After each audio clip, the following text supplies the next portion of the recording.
All right. Welcome tonight, whether you're here or virtual down the road. Happy to have you. It is Monday, October 30th.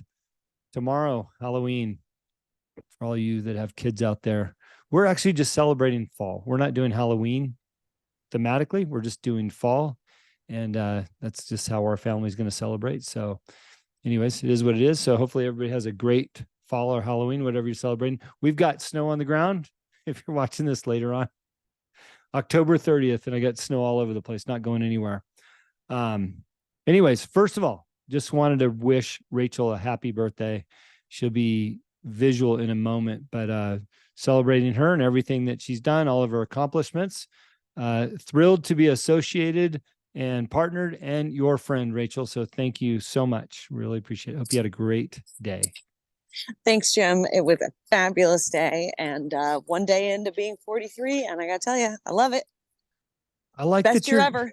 I like that you're not afraid to just throw your age out there. Most women hide that. Yep. Just gonna call it like it is. Own it. Own it.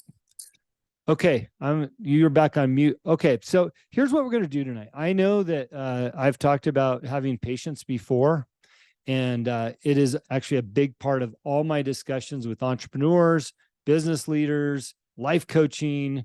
I just feel like patience as an active way that you go about your day or your business is so underrated because most people overlook the importance of having patience. And, like I talked about 2 weeks ago, that, the bug on the windshield, it's hard to see through the windshield with all the bugs, but if you look in your rear view, you see things with perfect clarity through the mirror. Having patience allows you to get down that road a little bit further, but with a little bit more comfort, if you will. And the reason why I'm talking about patience today is that I had an awesome phone call with Jim Spilson on Friday. And Jim was just recapping some of the things that he's been through recently. And Jim is a person, and Jim, I'm going to take you off mute so that we can have a conversation here. Jim has been a person that's been in this group since it formed. And prior to that, Jim and I shared a few conversations in the life coaching world. And it was more or less, he called, "Hey, Jim, how did you get my number in the first place?" I don't even remember. It's been so long ago. I had made a post in the Lion's Den about looking for help and kind of finding my path forward. And you had just found me on there and connected and gave me a call one day. Okay. So, and how long ago do you think that was now? Year and a half. Yeah, I think. Probably. So here's the format for tonight. Jim doesn't even really know this because I decided today that this is what we're going to do is I'm going to go back and forth with Jim and just talk about his story.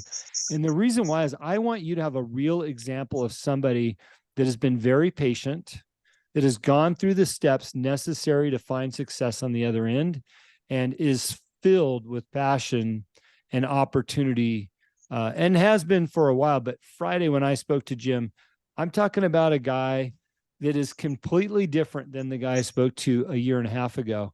And so let's just walk through the process because I want people in here to see the value of how this came about.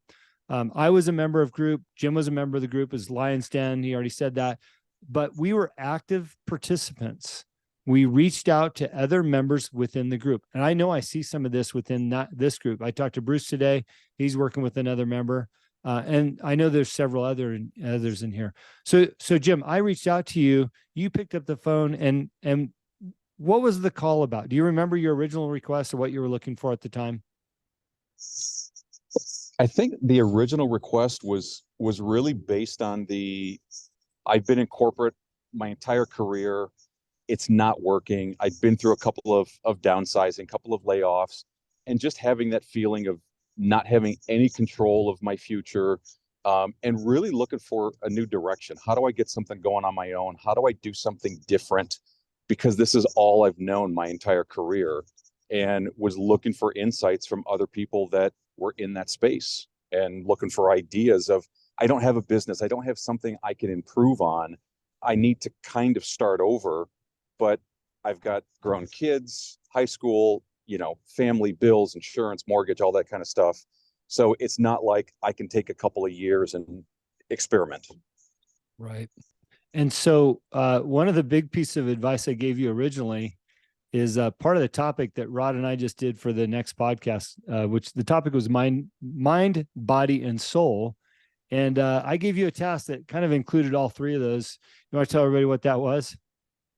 It was to jump into 75 hard. Yeah. And I won't forget it. I think it was a Thursday. And you said you need to start it right away. And I said, I've got some things this weekend. I'll start on Monday. And you said, no, start tomorrow. And I did. And about, I think 6 days later, I failed something, whether it was the gallon or the workout or something, and I started over. And you said, don't let it happen again, because it will get easier if you continue to do it. And I went through the 75 days from there. Yeah, and it also gets, if you fail and you start again, you fail, it gets easier to quit. You could develop a habit of quitting. But yeah, 75 hard will become a bit of a process. I can share it, but maybe it would be better coming from you. Do you remember why I suggested that and what it was about your personality that I felt this would be a good fit? It was all around a confidence issue. Yeah. And having experience, but not viewing it in a light of confidence and presenting myself that way. So you heard that there were things that there was confidence there, but it wasn't coming out, and that I needed something to go through to prove to myself and do something that was extremely out of the ordinary and difficult to be able to strengthen that. And it did. Yeah. Yeah. Thanks for sharing that, Jim. And I'm sorry I put you on the spot, but yet you're different. You're a different person now. So here's what I want to point out about Jim. Jim has had success in his careers. It's not like Jim was unsuccessful. He was in a transition, and the transition had gotten a hold of him. And I believe at the time that it was taking away some of his confidence based on our conversation. And we'd had a couple conversations, and what I dwindled that down to was we needed to build Jim's confidence back up so that person that had enjoyed success at one time in his life could enjoy it again, and then even go beyond the success that he's seen before. And what I love about Jim is he literally took that advice. He's like, okay. And he started, as he suggested, he started right away and he failed, and then he started again, and he never gave up. And then this group started, and Jim was one of the first members to jump in, although he was still a member of Lion's Den, right, Jim? You were still over there? Yeah. And to be honest, I didn't really want to join another group. I was in between jobs. Spending, another monthly fee wasn't something I wanted to do. And I said, well, you know what? Jim's been good to me so far. Let's see what happens, and let's keep going. And I'm glad I did. Yeah, well, we certainly appreciate having you in from a business perspective, but I'm glad that you're here so that we can watch the ride that you're on. So here's the thing. Jim jumped in day one. We've been doing this group for over a year and a few months. I don't know the exact amount of months. We've covered a variety of topics, foundational topics for businesses. We've allowed at least 30 minutes every single show for people to have a Q&A. We've only missed, I think, 3 shows in that year and 2 months. Probably all my fault. I'll take the blame on those. But Jim has been present for most of those. Jim has been putting in the work. Jim has been patiently waiting for all the pieces to come together. And I've watched that unfold, and several of you, if you've been paying attention, have watched that as well. Jim, without giving away the end of the story or where you're at as of Friday, why don't you take us halfway through the year and what you were experiencing? I know you're in the group and you had some ups and downs, some trial and errors. What did it look like for you about 6 months ago? Well, it was about this same time last year. I was in a role that was like 4 levels above what my previous role was. It was one of those once in a lifetime opportunities where a company calls and says, we want you to lead this group. It was a huge jump, title, salary, everything. When I hired and when I started, in between that time, they were acquired by another company. And when I started, they were kind of in the midst of merger and integrating the companies. And over the next 10 months, they figured out that they didn't need as many people. and me being one of the newer people was cut. And I went through about 6 months of what did I do? Imposter syndrome. What kind of choices, what could I have done different kind of a thing? Out of the blue, I get a phone call from another organization. I didn't want to go back to corporate, but they were offering me an opportunity to kind of do sales. And I know I said on this call before, I didn't want to get into sales, but it was a unique opportunity that wasn't commission based. It was more of a incentive based. So I had base salary. I went in, and right away in the role that I took, it was a principal consulting role. People were looking at me going, what do you think? What do you think? And instead of, I think earlier in my career, 2-3 years ago, I would have sat back and not been as confident in responses. I just started kind of speaking my mind and telling what I thought. And all of a sudden someone says, can you come on this call and talk to these people about business leads? You've been on a couple of sales calls and we like the way you talk about it. And I did. And it was a quarterly business meeting for the entire company of almost 500 people. After that call, I got a call from someone in HR saying, you've been asked to be on to lead the corporate initiative on business development. And I kind of sat back thinking, wow, this is not me. This is not the direction that I expected to go. I don't even do sales, and they're asking me to talk about this. So I ran with it, and it was kind of one call after another. It led to another project, and then a new project comes on board, and I get a call saying the president wants us to have you lead this project. And those kind of things just continued to happen.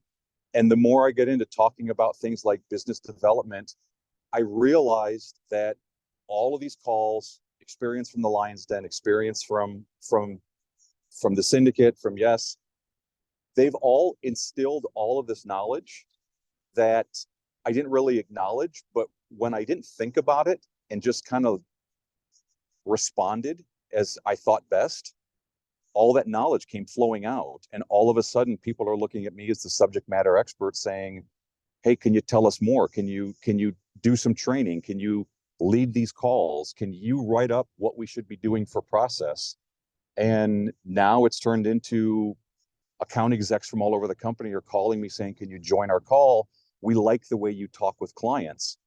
And it's just rolling from there. It just continues. It's a little surreal. So Jim, and I'm going to have you speak again. I don't totally think you're off the hook yet. One of the things that I wanted to point out is 6 months ago or a year ago today, this roller coaster that Jim was on, he was consistent. He showed up to the calls. He showed up more than, I'm guessing, to Lions Den. You did the work. You showed up to work, showed up for your family, and you were patiently awaiting the opportunities.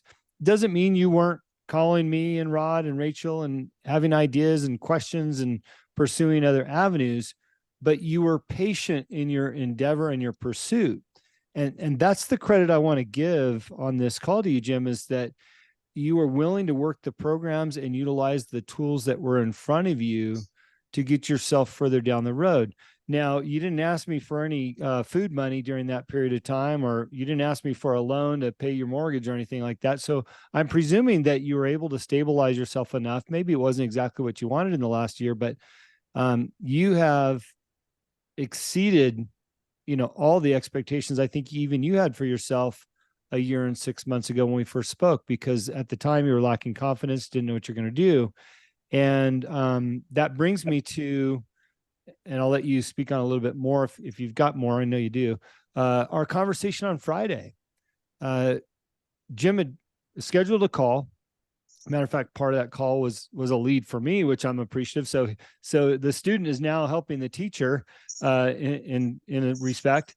And halfway through the call, I'm like, Jim, you are a different person. And I've said this before to him, but he's even more different now in his level as in enthusiasm, in confidence, in what he's doing in his career and in business. And I'm just so happy for him because I know that he's been patient in the process and he's done the work and he never gave up. So Jim, I know you kind of touched on what we spoke about on Friday, but can you just emphasize a couple of those things that you've been called out to do and how you feel like you got there, like you told me on Friday? Sure. So one opportunity came up through one of our sales reps in Minneapolis, an opportunity to help out a good friend of hers who's a chief digital officer at a billion-dollar company. And the woman just needed help. She needed assistance doing her day-to-day. She was drowning in work. She said, if you want some help, I think I've got somebody who would be great to pair with you. And over the last 6 weeks, I've only met with her once a week, but we really kind of clicked at just providing value on what I could do to help her. And in a previous conversation last week, in wanting to do more, I said, I know you've got some social media things going on. Is there a way that I can help you? And she said, I would love to do like a podcast. I'd love to step up my social media. And I started thinking, oh, Jim does a podcast. So I asked her some more questions, and she got to the point where she said, my last daughter graduates at the end of next year. I would love to move out west because both of my daughters will be either Montana or Washington.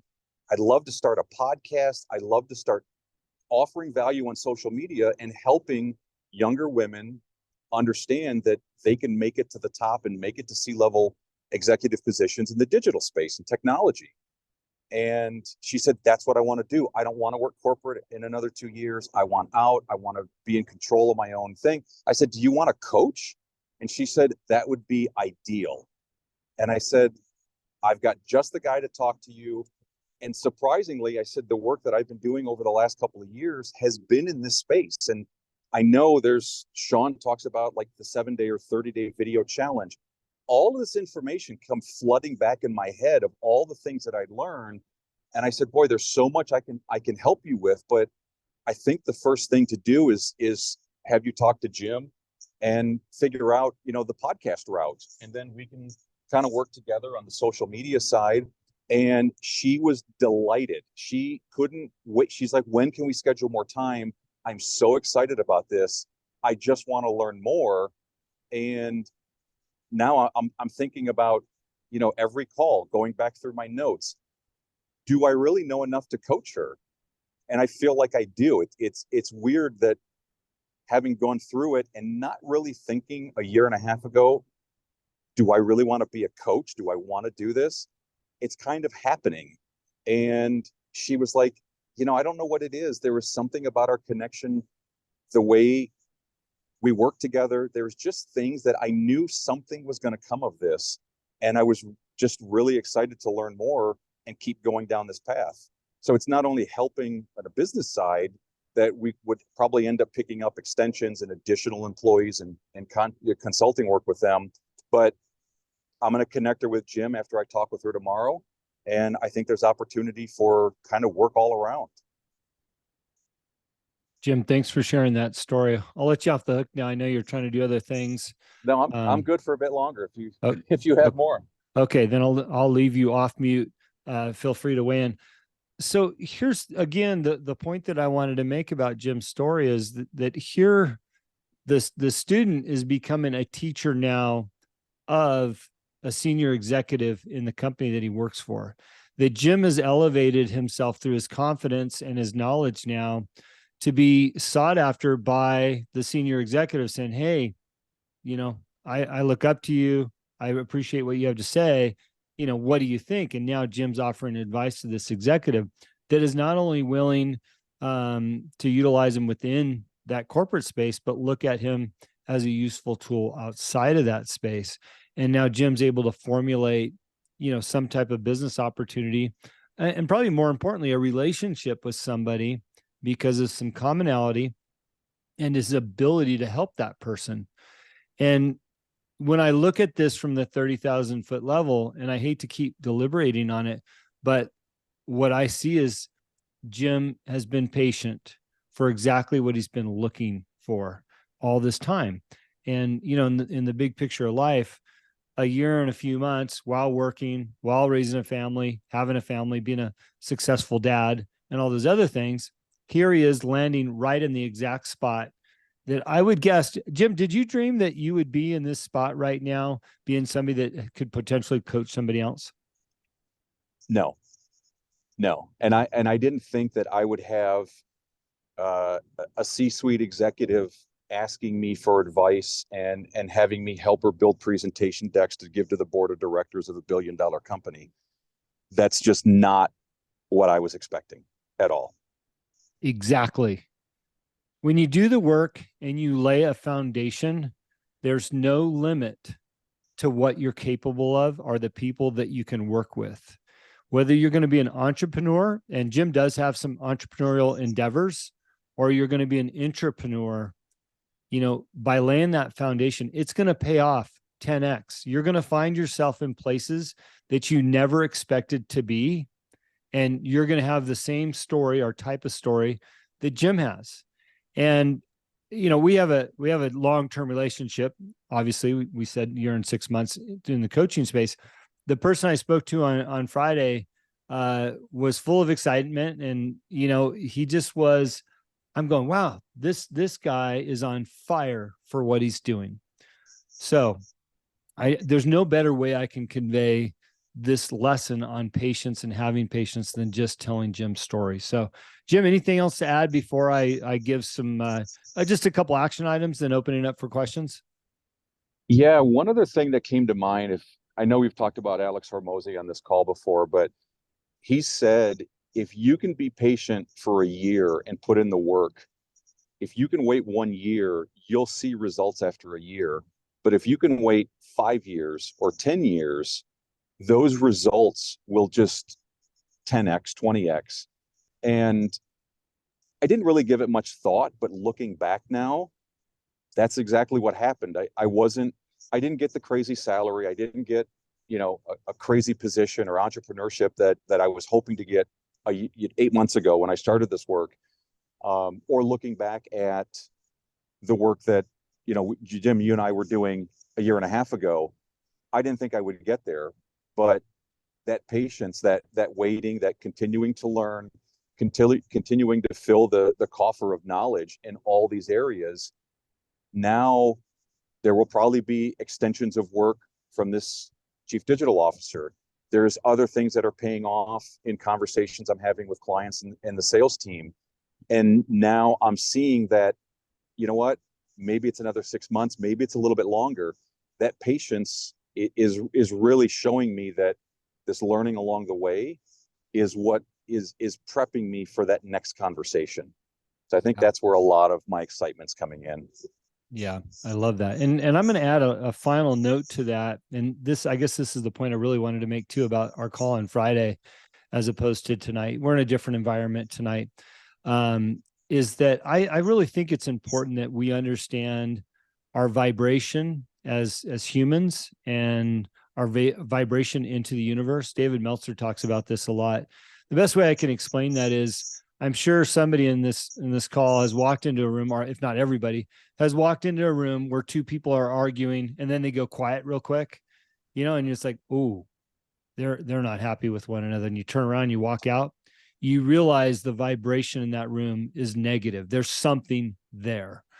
Bruce, I'm sure you walked into some situations in your law enforcement background where you're like, okay, my guts tell me this is a bad deal. Those are vibrations.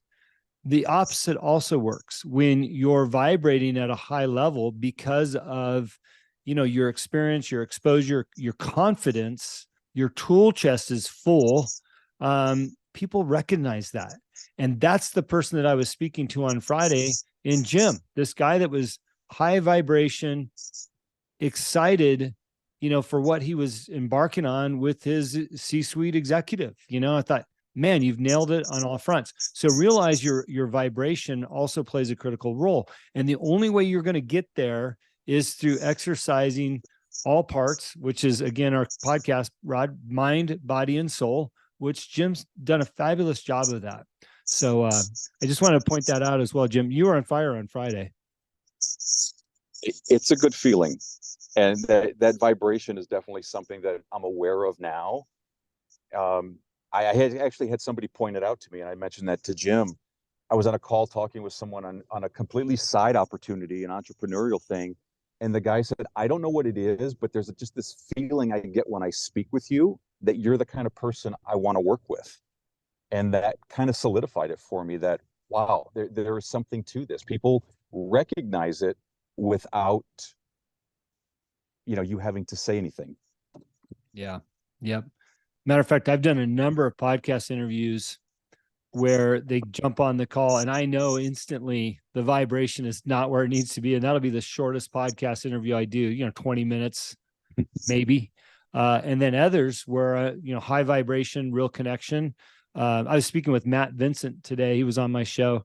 He was world champion, like Viking games or something like that. Anyways, he and I went for like an hour and 30 minutes. We were just on a roll because you could tell the vibration was a good fit for us. So don't discount how you walk into the room or how you present yourself on the phone or on a Zoom or whatever that looks like. Take the time to get in the right space, to make those calls and conduct business so that you're vibrating at the highest level, or not put other ways, you're in a great mood. You're ready.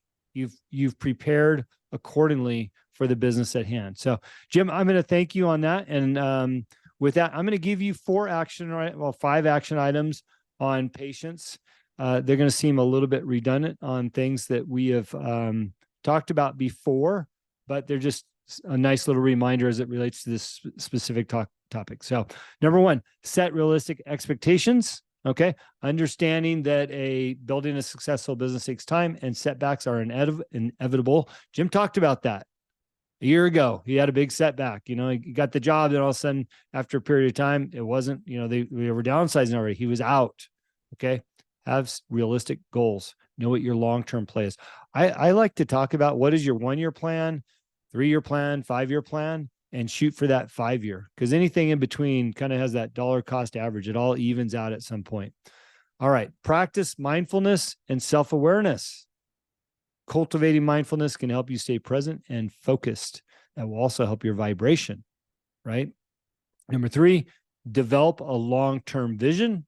Embrace the journey. That's what Jim has done. Like I said, he showed up at least the last year and a half. Embrace the journey. It'll make it a lot easier for you.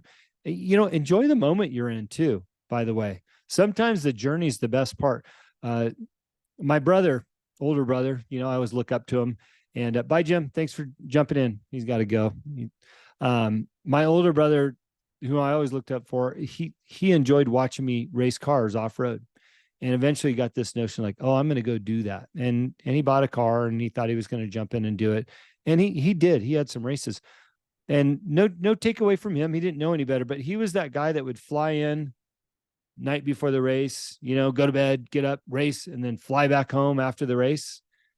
And I said, dude, you're missing the best part. And he said, what do you mean? I said, the best part of the race is the pre and post with the team, the campfires, the camaraderie, the dinners, the bantering, the fixing of the broken parts in the vehicle and towing it home and the car ride. It's the journey. It's not just the race. It's the journey is the best part. So part of being patient is enjoying the journey. Plan on it, build it into your business plan and your expectations, and you'll enjoy it a lot more. Okay. Celebrate small wins. We talk about that all the time, celebrating small wins. Jim had a lot of wins in the last year, some big, some small, but celebrate them all and know that you're furthering yourself closer and closer to that goal and objective, whatever that looks like, especially if you know what the target is. And then I love this one. I saved it for last, is surround yourself with a supportive network. And that's what I hope we are here at the Young Entrepreneur Syndicate, is a supportive network. I think we're delivering on that. I heard it a few times last weekend at my retreat. You're the sum of the 5 people you hang around with. Okay. You're the sum of the 5 people you hang around with. Make sure that they're supportive in your efforts, your goals, your dreams, what you're doing, what your values are, because that's who you're going to be. And if those aren't good people, you might want to reevaluate your 5 people or however many. So anyways, I'll leave it there. Rod, I'll go to you. Rachel, then I'll go to you after Rod, and just a weigh-in. Think about your questions, whether it's about this topic or anything else. Love to answer them. Note that Jim had to jump off. He told me in advance. So no questions for Jim tonight. Go ahead, Rod. Thanks, Jim. I have to say, after my call last week, remember one of the things I said was I always struggle with is patience. And I thought, did you pick this topic because that's my weak point? I've always No. struggled with it. So anytime I get reminders, it's good. So I want to say first, thanks for using just a real life example of what this is like and how this all works. And the first thing I want to say to everybody out there, whether you're on it tonight live or you're listening to this down the road, 99% of the people, I'll even say 99% of the people don't do anything extra. They don't. They're not in any group. They wouldn't even think about it. Why would I pay? Why would I do this? Most people don't even check in to get something done. So everybody on this call, everyone listening to it in the future, you are already a cut above. And that should give you some of that confidence that everybody needs to withstand the weight. We're all good at doing. We're not all so good at waiting. And so getting good at waiting is imperative, especially if we're waiting for, success, we're waiting for the next opportunity. So, and I love what you said about, celebrating the small wins. Stacking the wins is so incredible and so powerful. And the other thing is, while you wait, and this is where the message I get from Jim Spilson's talk tonight, while you wait, help other people. Man, that's the best way for time to go by. If you're just waiting for things to go by and you're sitting there twiddling your thumbs or waiting, nothing's going to happen. If you spend that time helping other people, I'm telling you, it's going to be productive and it's going to be rewarding. And that's the big moral of the story I see here with Jim. I think it's phenomenal. And the other thing, as being one of the oldest people on this call, I will say that the years go by with a cruel swiftness, and you don't realize how fast it's all going by until you're much later on and reflecting on it. So enjoy the journey. Every step of the journey is something to be relished and enjoyed. And I really appreciate that. Part of that long-term vision is so imperative. And the other thing is, and it kind of ties into that. I had a call from one of our members, Wayne, I'm going to call you out, who was recounting one of our first conversations. And Wayne, you've been on the syndicate for quite a while as well. But we were talking about being a provider, and that, as whether you're a single mom or you're one of the working moms, working part of a family, being a provider is a big deal, right? We take that burden upon ourselves. And I had some time to reflect about this, Wayne. I'm going to throw it in here on the patient side with this, because I didn't have a chance to really think it through while we were talking the other day. But there are so many other ways of providing than just money, right? If we're just focused on the money, and I've always said it's not about the money, then it's hard to remember what's really important. And that's that we're protectors, that we are supporters, we're encouragers, we're helpers, we're listeners, and we are the rudder of the ship. If you're your own business, your own boss, or as an entrepreneur, you are the rudder of your office, the rudder of that ship. And this is what Jim Spilson was just saying. He has become the rudder, right? He is steering the attitude of people. And that's that vibrational thing that we get into here. If you're the rudder, you're setting the tone, right? The water's either going to crash into you and flip you over, you're going to hit it head on, and it's going to go right past, right? You're going to dive in. So just great lessons all the way around here. So I think it's awesome to see it coming to fruition and watching everybody grow in this community, and know that if we're patient and focus on that long-term thing, we've all got nothing but good things to look forward to. And in the meantime, be grateful. Thanks, That's Rod. it. I'll pass it over. Thanks, Rod. Appreciate it. I love that you pointed out too that this group is those 1%ers, maybe 2%ers, but really there's not a lot of people that invest in themselves to be better. And I know that not every Monday night the topic is what you want to hear, But you do have a place to have camaraderie. You have a place to ask any question. You have a place to see other entrepreneurs or people that are trying hard, whether that's live on the screen or their names on the side there, that you can reach out to and leverage.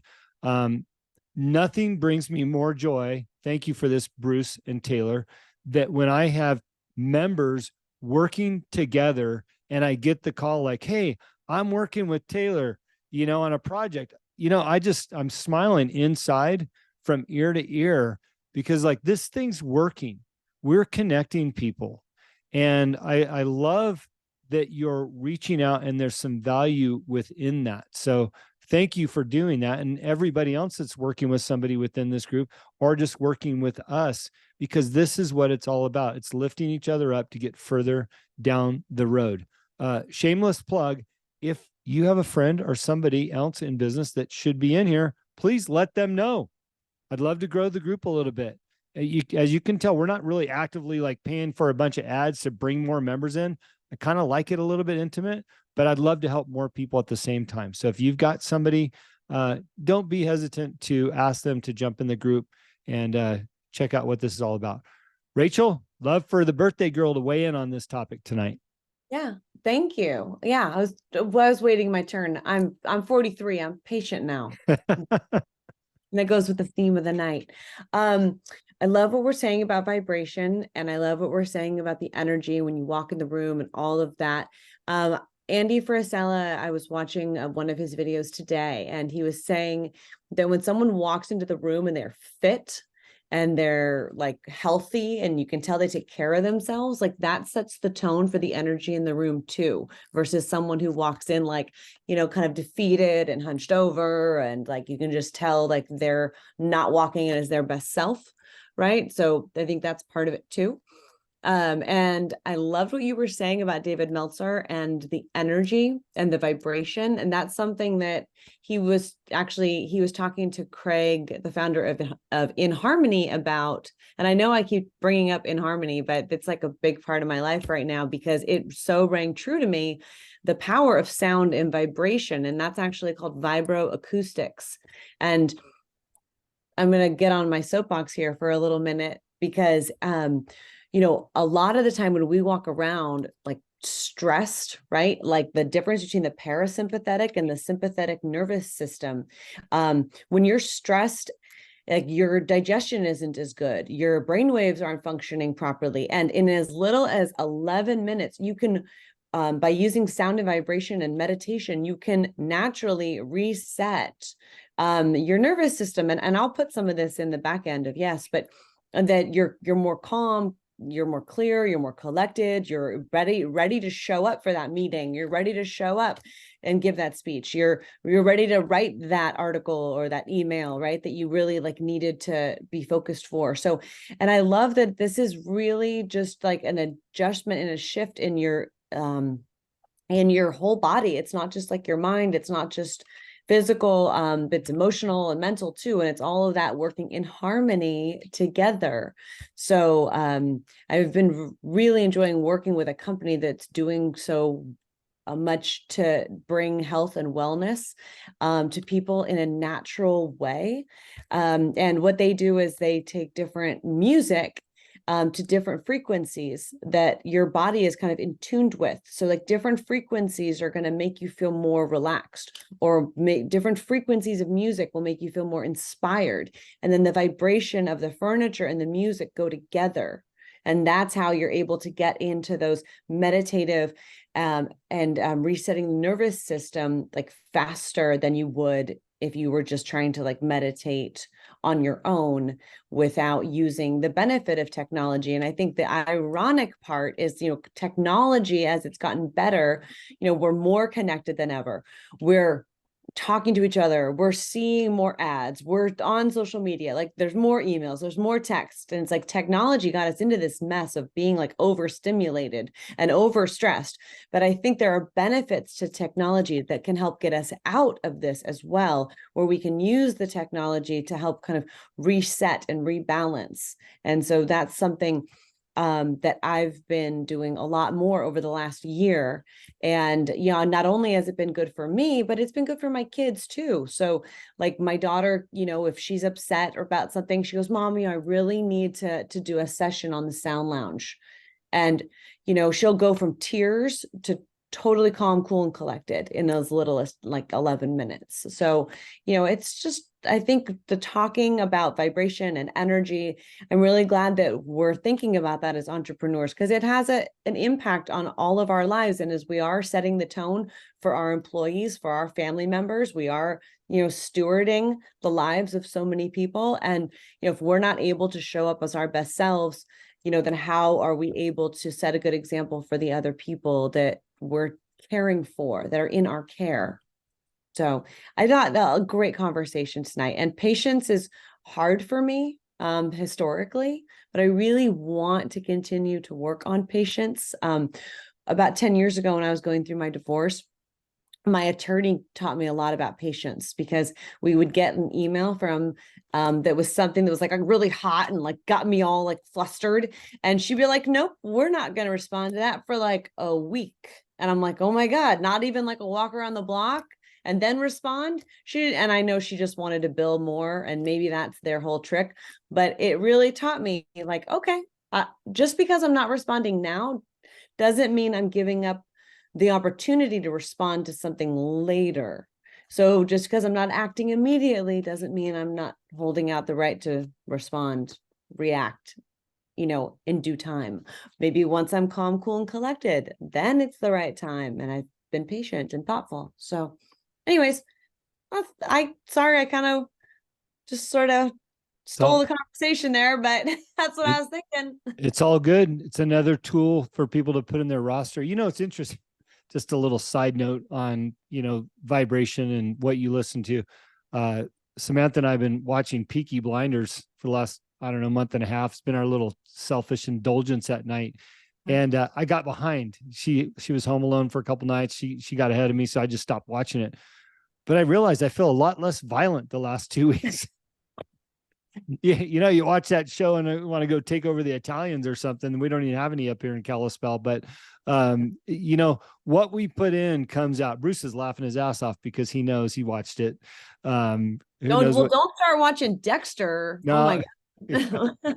I did that a long time ago, but you know, what we put in comes out. And I've actually changed the tone of the music around here in my office a little bit. I know the young ladies in the house are probably thinking, what is Dad listening to now? Because it's a little bit of classical and stuff. But I'm trying to look at what my vibration is and what my output is going to be based on what I'm putting in. And I'm filled with other things right now, so I want to be very careful about it. Does anybody have a question about anything?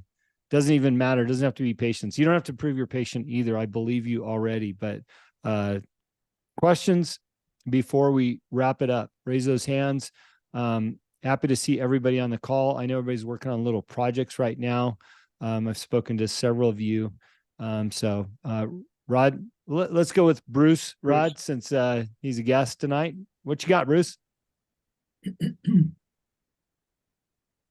Hey, two things, Jim. First off, a quick shout out to Taylor. I've enjoyed interacting with her, and she gave me a different perspective on something that I want to do. And it was sort of neat to get a perspective of a different potential client group, and it was very, very helpful. So the interactions were helpful, and Taylor should get a pat in the back for doing some stuff. And I hope I'm not doing anything that embarrasses you, Taylor, but I had gotten Taylor connected with one of my old friends who is a well-known trainer. Taylor previewed some of her products with her, and there was some constructive criticism. Usually when people get constructive criticism, that's when they start to curl up in a ball in a fetal position, and, you know, it goes sideways. And Taylor didn't. She sucked it up, said, yeah, you know what, I can do this, and she's going to make a better product because of it. So really pretty cool that she's doing that. And from a personal point of view, it gives me hope that, we don't need the meteor to hit the planet just yet. You know what I'm saying? So second thing I would mention, Rachel, to you, about 13 years ago, I broke a bunch of ribs, took a bad fall at the range at Quantico, and got home. You know, the doc said, yeah, your ribs are broken. I'm a mess. I get home, and about 10 o'clock at night, I'm starting to really struggle. Like, I'm having a hard time breathing. I'm about that close to calling the ER and having somebody send an ambulance because I can't breathe. And my wife, who was trained to do sound healing, played crystal bowls. And she did a particular bowl, and I was able to focus on it, and it allowed me to relax. So from the knuckle dragger contingent here, when everybody says this stuff about vibration and is frou-frou, yeah, okay, you can believe that, but I can tell you it works. So anyway, that's what I got. Thanks for letting me sound off. Thanks, Bruce. By the way, I don't know, as a man or even as a woman on this call, because I know the women on here, how cool is that Bruce gets to say, you know, when I was training at Quantico, you know, because I'm a badass. Thanks, Bruce. Thanks for making us all look less than cool. All right, Rod, you had your hand up. real quick. That's awesome. And you know, you guys all have your awesomeness that just comes through on, you know, every time you guys are on these calls and that sort of thing. But I wanted to real briefly speak about you know, the changing the vibration of a room, you know, and we bring that to a room. And I was just thinking, I looked it up on my Instagram, because when I came out of my heart surgery, right, they started my heart back up, and I was in ICU. And when I was finally awake and they pulled the ventilation tube out of my throat, I said something, and I don't remember saying it because honestly I was drugged. So, but Taylor posted it on her Instagram and then forwarded it to me. And I wanted to bring it up, because what I said when I came out was, we can do hard things, but we can also make the best of it while we're going through it. That's what I said after I woke up from surgery. And anyone who was in that room afterwards can tell you that I had just had heart surgery and I owned the room. The nurses that were there, the respiratory therapists that were there, were commenting on directives even before I could talk, and I was writing on my palm, on my wife's palm, what I wanted. One of the nurses, actually, she said, "What does he do?" Well, he's a business consultant. And she said, "Well, that explains it." So we bring that energy to all the situations. And I guess that's my close for tonight is, the energy that we have is the energy we bring. So it's up to us to get our energy level up. We need to get that vibration up. And whether it's this call, whether it's the books we read, Jim, we just did a whole podcast on this, right? It's up to us to bring the energy. It's not up to us to respond to other people's energy. And if that other energy is overpowering, walk away. You know, that's one of those things. So again, bring the energy, but get your energy up. So that's my close for the night. Thanks. Good deal. All right. I don't see any more hands up. I'll close this out. Hey, by the way, I love Andy Frisella's podcast, and I've been listening to it, I don't know, the last 4 years. One of the things he always says is pay the fee, right? Share the show. That's his deal. I'm sharing the show. Listen to it. If you're interested in politics or business or anything in between, it's a great, very entertaining podcast, very relevant. I'm into what he has to say, and I think you would be too. We align with a lot of the same things. Sometimes he just says it better than I do. So anyways, I'm sharing this show. Next week, look forward to having everybody on the call. Some people did their homework last week. I'll let some pass. So it was good to hear from some. Again, thanks to Jim for being willing and transparent tonight, telling his story. I'm just so thrilled for where he's at. I know we all have our own stories, and who knows, maybe we'll call on you to tell yours. When you show up to the room ready and prepared because you've done the work, the business will come. It's almost like an afterthought because you've done all the work up front. So I have confidence in the tools that you have. A testament to the work that I've done. I've had such a great inflow of business in the last 7 days since I went on my retreat. I came back full of energy and blessed, and I just feel like it's coming back now. So look, you are what you make of it. And I hope that you're patient in your endeavors and you use all these tools we've given you here to work with and all the other ones that you've learned along the way, especially if you've been to Quantico. Certainly you must know how to kick some ass by now. So Bruce, good to see you and everybody else. See everybody next week. Thanks for being on.